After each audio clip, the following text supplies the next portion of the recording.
तो चलिए आज कबीर की कही एक कहानी सुनते हैं। ये एक ऐसी कहानी है जो ना हमारी ही जिंदगी का आईना दिखाती है और एक बड़ा गहरा सवाल पूछती है कि हम सच में किस चीज को अहमियत देते हैं। तो चलिए इसी सवाल से शुरुआत करते हैं।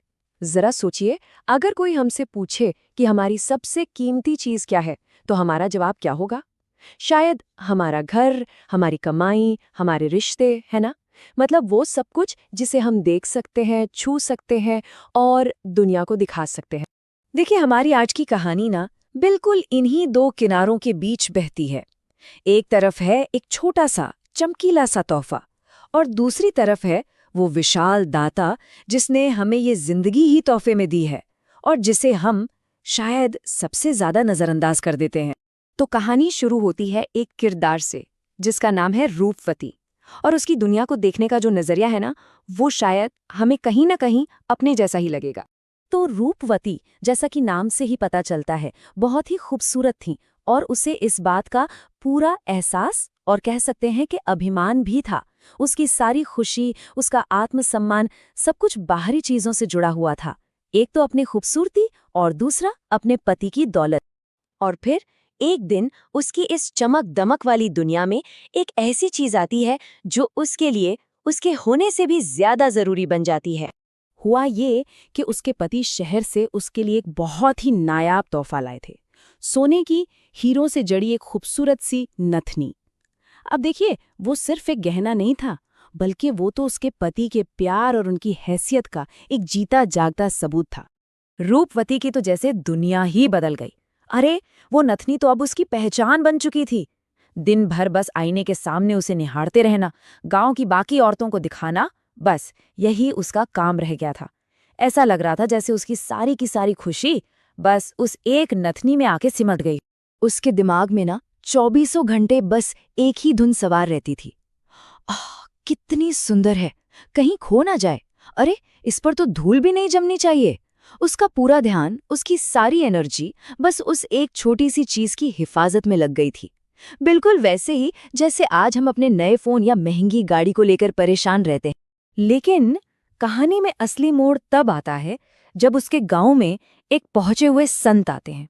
पूरा का पूरा गांव उन संत के दर्शन करने और उनके उपदेश सुनने के लिए इकट्ठा हुआ था।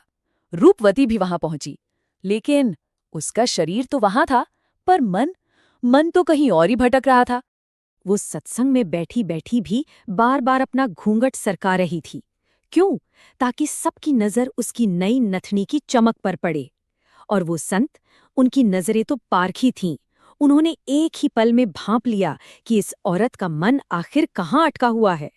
तो संत ने उसे अपने पास बुलाया और बड़े ही प्यार से पूछा, बेटी, बड़ी खुश लग रही हो, क्या बात है?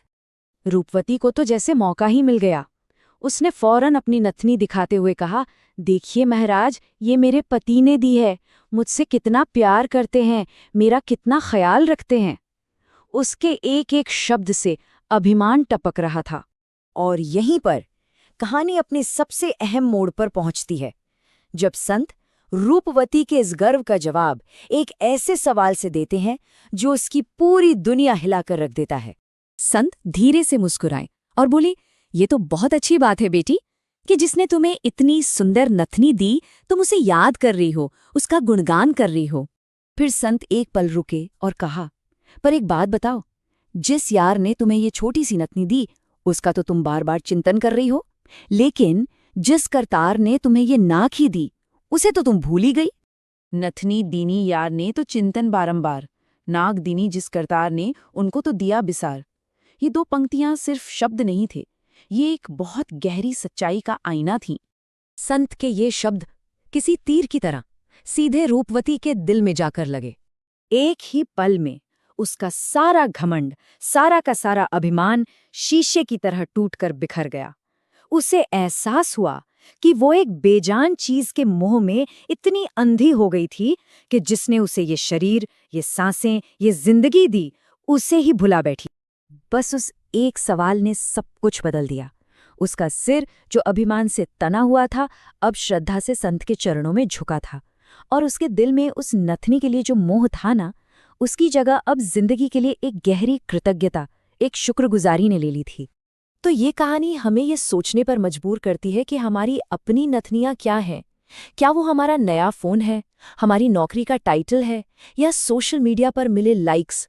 और इन छोटी-छोटी चमकीली चीज़ों के पीछे भागते हुए हम अपने किस नाक को, मतलब ज़िंदगी के किस असली और बड़े तोहफ़े को नज़रअंदाज कर रहे हैं।